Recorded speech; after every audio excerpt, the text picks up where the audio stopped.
Жер бетіндегі топырақтың маңызы зор. Топырақтың маңызы зор. Топырақ топырақтың бойында бүкіл тіршілікке қажетті заттар бар. Өсімдігі жоқ жерлерде топырақ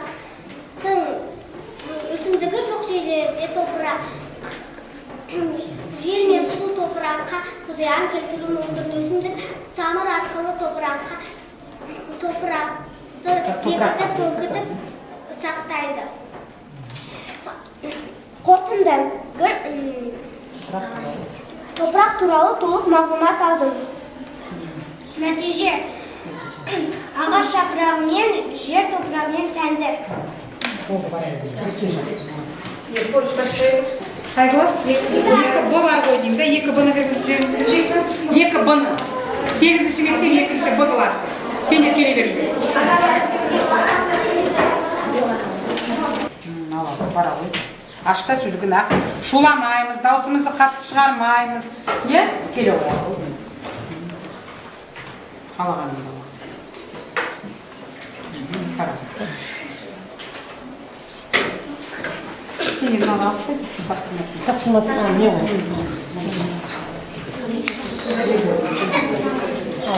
Бір ол оқыттым ба? Дәулетті еңбек сөзінен Сөйлемге. синтаксистік талдау жасаңыздар. Сөйлемде екі тыныс белгісі бар. Олар нүкте және сызғышта. Нүктенің қойылу себебі ойда аяқтап сөйлемді тиянақтап тұру. Сызғышаның қойылу себебі бастауыш атау тұлғалық зат есімнен, баяндауыш тәуелдік тұлғалық зат есімнен болғандықтан бастауыштан кейін қойылып тұр. Сызғышаның қойылу себебі айтылу сәсі мен басымдырақ қарай. Хабарды сөйлем себебі ой баянына жеткізіліп тұр. Осына қарай жай сөйлем. Себебі бірнеше сөзден қалып келіп, енақты бір ғана қайда білдіріп тұр. Еңбек сөзіне Айгерім сөйледі. Ашшы көш атырыз. Айгерімді. Рамазан сөйлеген жоқ, Мұхаммед әлі сөйледі. Келесі. Сендер ақырын. Еңбек сөзіне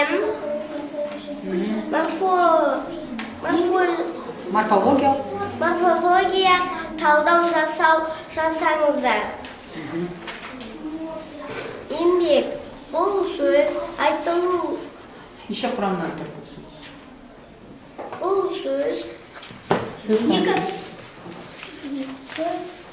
бір құрамнан тұр. Тұлғасына қарай. Морфологиялық талдау дайындалдыңдар ма? Тұлғасына қарай.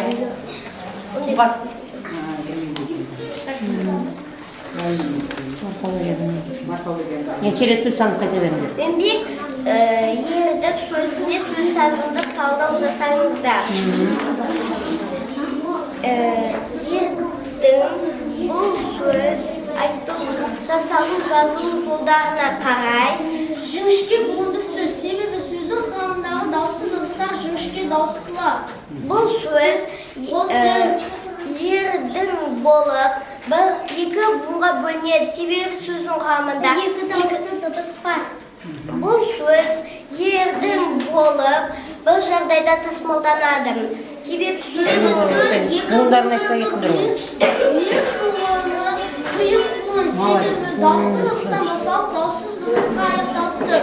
Себебі дауысты дыбыстан басталып, дауыссыз дыбысқа аяқталып тұр. Бұл сөз ердің болып бір жағдайда тасымалданады. Себебі сөз жігіне сәйкес тасымалданған. Бұл қазақ тілінде сөз екпінінің орнына біршама тұрақты. Сөзге қосымша жолданған сөз екпін сөздің соңғы буынына қарай ығысып отырады. Бұл сөзде екпін буындағы дауысты дыбысқа түсіп тұр. Бұл сөзде буын үндестігі жоқ. Себебі қане ойланайық, бұл сөздеріміз ойланайық. бұл сөзде буын үндестігі бар. Түбірдің соңғы, түбір сөз, Түбір сөз, Суанбай жешке ма? жіңішке Болғандықтан. болған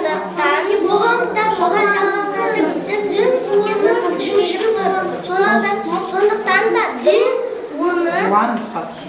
жуан нұсқасы Алмайды. өмірдің өзі ұлы ұста сөйлеміне синтаксистік талдау. Бұл сөзде бір тыныс белгісі бар. Қарап ал. Мақамет. Бұл сөзде бір тыныс белгісі бар. Ол нүктенің қойылуы себебі бір ғана тиянақты ойделіп бірдіріп тұр.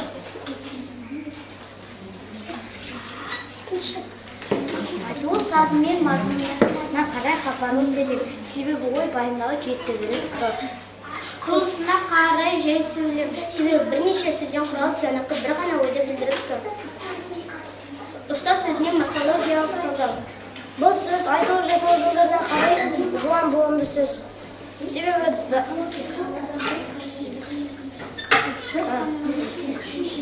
бұл сөз бір құрамнан тұр. Ұстаз тұлғасына қарай негізгі түбір. Себебі одан әрі бөлшектелмейтін мағына беретін негізгі бөлігі. Құрылысына қарай дәрәсіне бір ғана негізгі түбірден тұр. Ұстаз кім деген сұраққа жауап береді. Ендеше бұл зат есім дегеніміз кім, не, кімдер, нелер, тағы басқа сұрақтарға жауап беріп заттың атын, құбылыстың деректі, дерексіз ұғымдарын білдіретін сөз табы. Мағынасына қарай жалпы есім себебі кіші әрі сөзін жалпы атамай атап. О жанды себебі тіршілік иесі. Жанды себебі көзбен көріп, қолмен ұстауға болады. Нақты себебі деректі зат болған нақты болады. Артық кем. Кем. Артық. Бірінші кемді айтайын. Салыстыру. Кем таңбасы. Кем таңбасы. Ол кем. Кез келген екі сандал. 13-тен кем.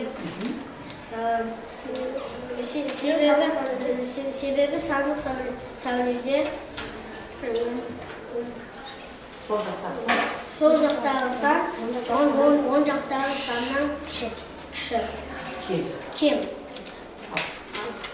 Артық.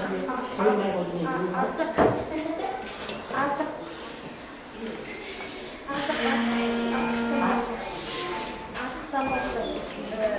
14 оннан артық.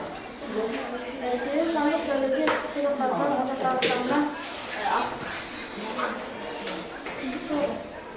14 артық оннан себебі саны сәуледе оң жақтағы сан.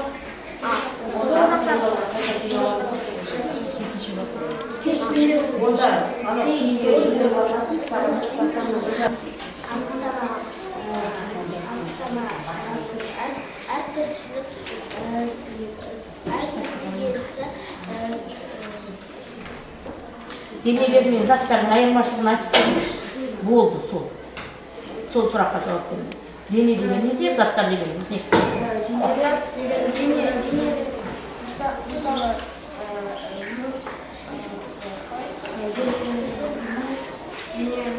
денелер су тамшысы дене,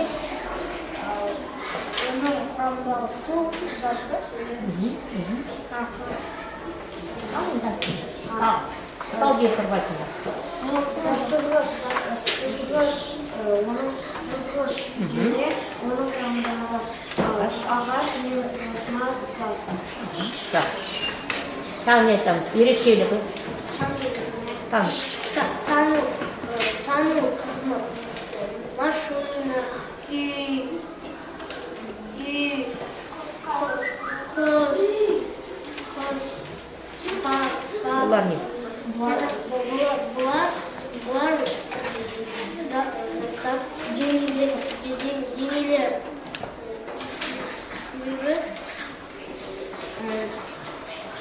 Жақсы ары қарай.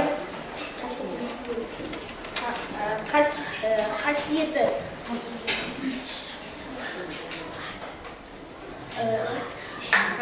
Қасиеті денелер газ,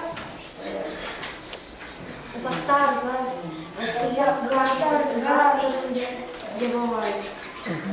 газ түрінде болады. Су көпіршігі газ. Жақсы келесіз бе, келесі.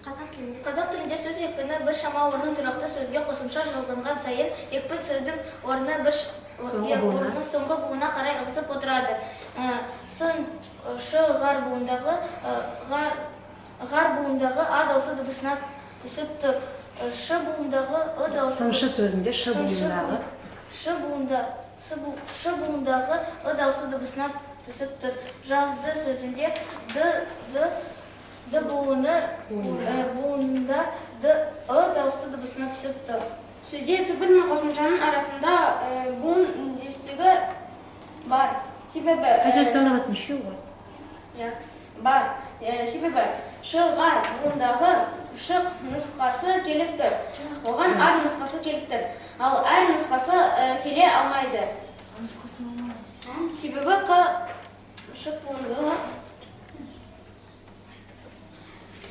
шық буындағы жуан буындағы сөзге ар нұсқасы келіп тұр. Ал осы сөзге әр нұсқасын келе алмайды. Сыншы буындағы сын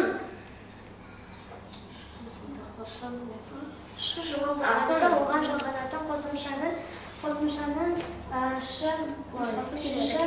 нұсқасы келіп тұр. Сондықтан біз онан жіңішке нұсқасын ала алмаймыз. Жазды буындағы д буыны жуан болғандықтан оған жалғанатын қосымшаны тағы да д нұсқасы келіп тұр. Сондықтан біз онан жіңішке д нұсқасын ала алмаймыз. Сөзде дыбыс үндестігі түбір қосымшаның арасында үлкенді ықпал бар. Шығар сөзіндегі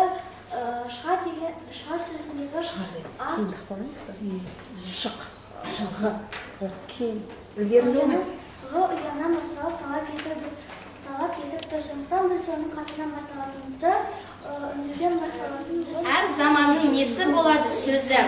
Дара зат есімді тәуелдік тұлғалы бастауыш. Бастауыш деп сөйлемнің қандай түрлаулы мүшесін айтамыз. Бастауыш дегеніміз сөйлемде атау септігінде тұрып, ойдың кімде жайында екенін білдіріп, баяндауышпен қиса байланысып қолданылатын түрлаулы мүше. Бастауыштың негізгі сұрақтары қандай? Бастауыштың негізгі сұрақтары кім, не, кімдер, нелер, кімі, нем, кімі, несі, тағы басқа. Баяндауышпен бастауышты қатыстыра отырып, сөйлемнің тұрлаусыз мүшесін табамыз. Ендеше сөйлемнің сол тұрлаусыз мүшені табыңыз.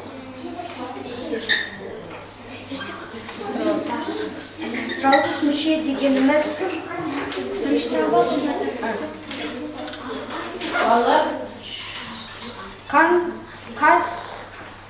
қай заманның сөзі болады? Әр заманның сөзі болады.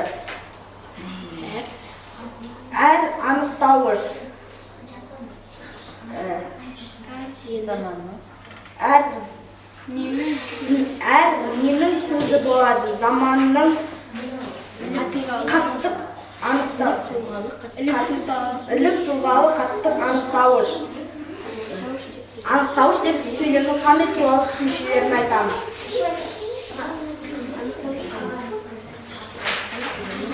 Анықтауыш дегеніміз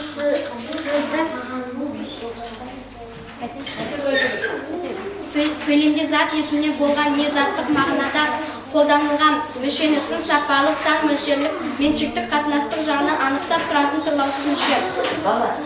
Неліктен қатыстық анықтауыш болып тұр? Себебі басқа бір сөз табының қатысы арқылы жасалған. Жай сөйлем түрлеріне қарай. Қандай сөйлем? Жай сөйлемнің түрлеріне қарай жайылма сөйлем. Неге? Себебі сөйлемде тұралы мүшелермен қатар тұралсыз мүшелер де бар. Бұл томды сөйлемге. Я толымды сөйлем. Неге? Себебі сөйлемде ойға қатысты сөйлем мүшелері толық. Бұл жақты сөйлем бе? Я жақты сөйлем. Неге? Себебі сөйлемнің бастауышы бар және ол айқын. Болады сөз құрамына лексика-грамматикалық мағынасын талдау жасаңыздар. Бұл сөз үш құрамынан тұр. Болады. Бұл негізгі түбір, себебі сөздің әрі қарай бөлшектенбейтін мағына беретін негізгі бөлігі. 11 дыбыстың 6 дауысты. Олар 6 дауысты.